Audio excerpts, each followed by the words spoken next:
உயிர்த்தெழுந்த இயேசு கிறிஸ்துவின் வல்லமை ஊழியங்கள் வழங்கும் வசனப் பெட்டகம். இயேசுவே கர்த்தர். இயேசுவையே தேவன் ஆண்டவரும் கிறிஸ்துவுமாக்கினார். இயேசுவே ராஜாதி ராஜா, கர்த்தாதி கர்த்தா. கிறிஸ்துவே மரித்தோர் மேலும் ஜீவனுள்ளோர் மேலும் ஆண்டவர். கிறிஸ்துவே போதகரும் ஆண்டவருமாயிருக்கிறார். வசனப் பெட்டகத்தின் இன்றைய தின கருப்பொருள்: தேவனுடைய நீதியை தேடு. முதலாவது, தேவனுடைய ராஜ்யத்தையும் அவருடைய நீதியையும் தேடுங்கள், அப்பொழுது இவைகளெல்லாம் உங்களுக்கு கூட கொடுக்கப்படும். தேவனுடைய நீதியை தேடுகிறதை குறித்ததான வேத வசனங்களை பார்க்கலாம். மத்தேயு 5:6 வாசிக்கிறோம், நீதியின் மேல் பசிதாகம் உள்ளவர்கள் பாக்கியவான்கள், அவர்கள் திருப்தி அடைவார்கள்.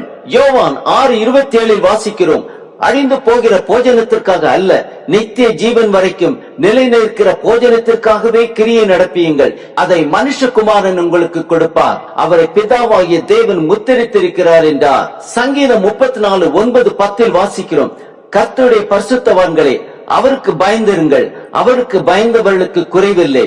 சிங்கக்குட்டிகள் தாட்சி அடைந்து பட்டினியாயிருக்கும், கர்த்தரை தேடுகிறவர்களுக்கோ ஒரு நன்மையும் குறைவுபடாது.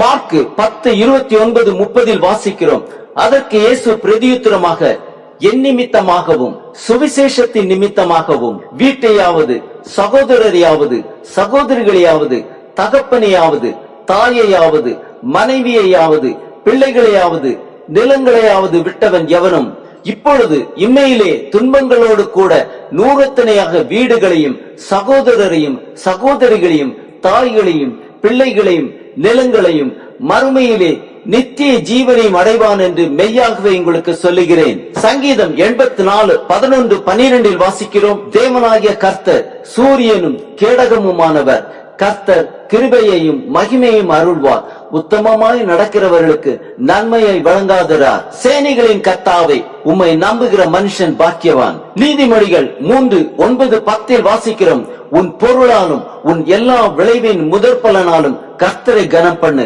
அப்பொழுது உன் களஞ்சங்கள் பூரணமாய் நிரம்பும், உன் ஆலைகளை திராட்சை ரசம் புரண்டோடும்.